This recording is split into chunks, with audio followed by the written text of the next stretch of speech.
Kami dari kelompok 2 ingin membuat video mengenai wawancara terhadap orang sekitar tentang pola gaya hidup sehat. Kenalkan, nama saya Tifana Fibriayu. Saya Muhammad Afadisa. Saya Lita Nurfayula. Saya Putri Adegita. Kami berlima akan mewawancarai 2 orang masing-masing. Berikut videonya. Apa itu hidup sehat? Hidup sehat itu mulai dari diri kita. Hidup sehat itu juga bukan tentang dari makanan, minuman, atau olahraga saja, tapi dari batin, akal sehat, dan kebiasaan dari diri kita juga. Tentu saja kita dapat menjaga diri sendiri dan lingkungan sekitar dimulai dari tidak mengkonsumsi fast food, merokok, makanan dan minuman yang mengandung kadar gula tinggi, serta tidur yang cukup agar kita sehat luar dalam. Dan olahraga juga nggak harus nge-gym atau olahraga berat lainnya. Cukup jalan-jalan di pagi hari sama di sore hari aja. Bersihkan rumah juga oke banget agar kita badannya tetap bergerak, jangan rebahan aja, seperti yang kita wawancarai berikut ini. Saya ingin mewawancarai orang yang berusia berkelanjutan. Mama, aku mau nanya, gimana Mama jaga kesehatan di usia Mama yang sekarang? Alhamdulillah,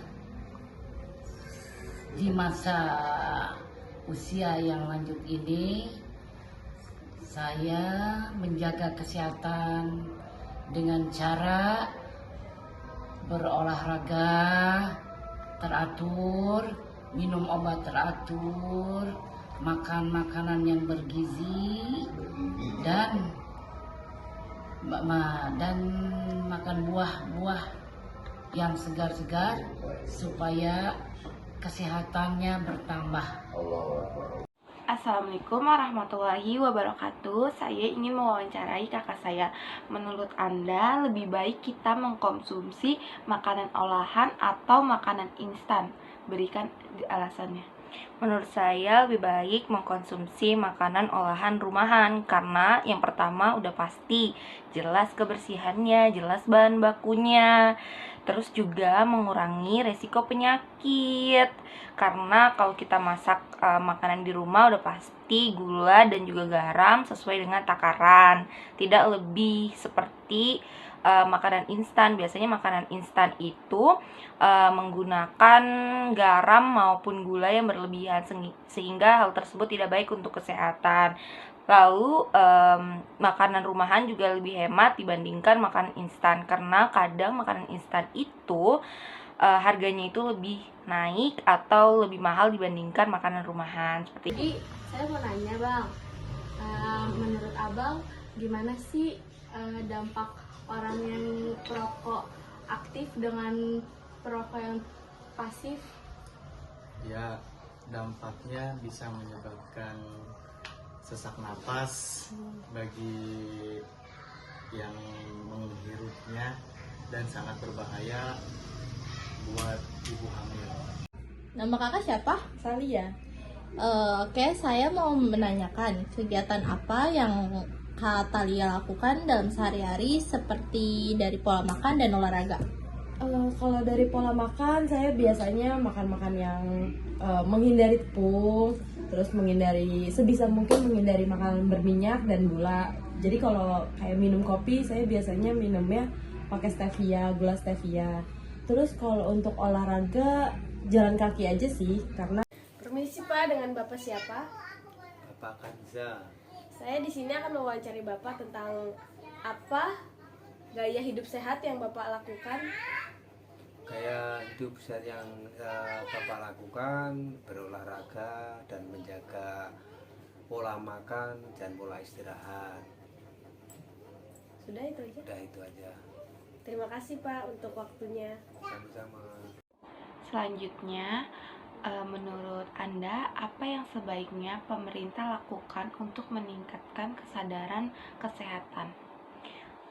baik untuk meningkatkan kesadaran kesehatan pada masyarakat Indonesia saat ini. Yang pertama itu dengan mengedukasi tentang kesehatan dan makanan bergizi. Seperti contoh program yang sudah berlangsung adalah MBG, itu merupakan program yang baik. Namun tentu tidak semuanya baik juga, tapi hal tersebut merupakan langkah awal untuk edukasi terkait makanan bergizi dan sehat. Tidak hanya itu, dengan memberikan fasilitas umum atau fasilitas umum gratis untuk olahraga itu juga dapat dijadikan alat edukasi kesehatan bagi masyarakat saat ini. Seperti itu. Tapi dari Katalia masih sering mengonsumsi makanan instan nggak? Tentu masih. Kayak tadi saya bilang kan, saya juga sebisa mungkin menghindari tepung, tapi kan pasti ada saat-saat dimana saya juga butuh makanan instan kan, contohnya seperti mie gitu, Indomie seperti itu. Baik, terima kasih ya Kak. Sama-sama. Misi dengan Ibu siapa? Dengan Ibu Fatimah. Saya akan mewawancara Ibu tentang bagaimana sih cara kita agar terbiasa hidup sehat. Kalau menurut saya pribadi ya jaga kebersihan diri dan lingkungan, terus menghindari kebiasaan buruk, terus mengelola stres dan menjaga kesehatan mental, makan makanan yang bergizi, yang sehat, melakukan aktivitas fisik rutin. Dalam artian begini, kita tuh jangan malas bergerak. Sudah Bu, kalau pola makan yang sehat itu artinya ya kita, menurut saya pribadi, kita itu harus makan saat kita lapar dan berhenti makan sebelum kenyang. Terus kita kan orang muslim, udah kita ikutin aja tuh aturan agama kita, anjurannya seperti apa, makanan apa yang nggak boleh dimakan itu jangan dimakan, makanan yang haram itu jangan dimakan. Menurut saya itu aja. Baik Bu, terima kasih. Menurut abang bagaimana penerapan gaya hidup sehat di sekolah? Kalau menurut gua lu harus promosiin kesehatan. Contohnya kayak jajan makanan yang bergizi. Habis itu olahraga karet batuk, sama lu rajin membuang sampah pada tempatnya. Kalau kata gua udah itu doang. Makasih ya bang ya. Ya. Gue mau nanya nih, dapat dari tugas sekolah. Iya. Pertanyaan, apa akibatnya seseorang tidak menerapkan gaya hidup sehat? Sakit lah. Sakitnya itu apa bang? Hipertensi. Udah itu aja. Ya udah. Berikut ada kesimpulannya. Beberapa dari wawancara tadi banyak yang melakukan hidup sehat dan juga yang masih belum melakukannya. Dari jawaban mereka, 80% melakukan pola hidup sehat dan 20% belum melakukan pola hidup sehat. Dikarenakan masih ada yang perokok aktif dan masih ada yang mengonsumsi makanan instan. Hidup sehat itu penting untuk masa depan kita, karena yang menikmati hidup kita siapa lagi kalau bukan diri sendiri. Bye-bye. Sekian dari kelompok kami. Wassalamualaikum warahmatullahi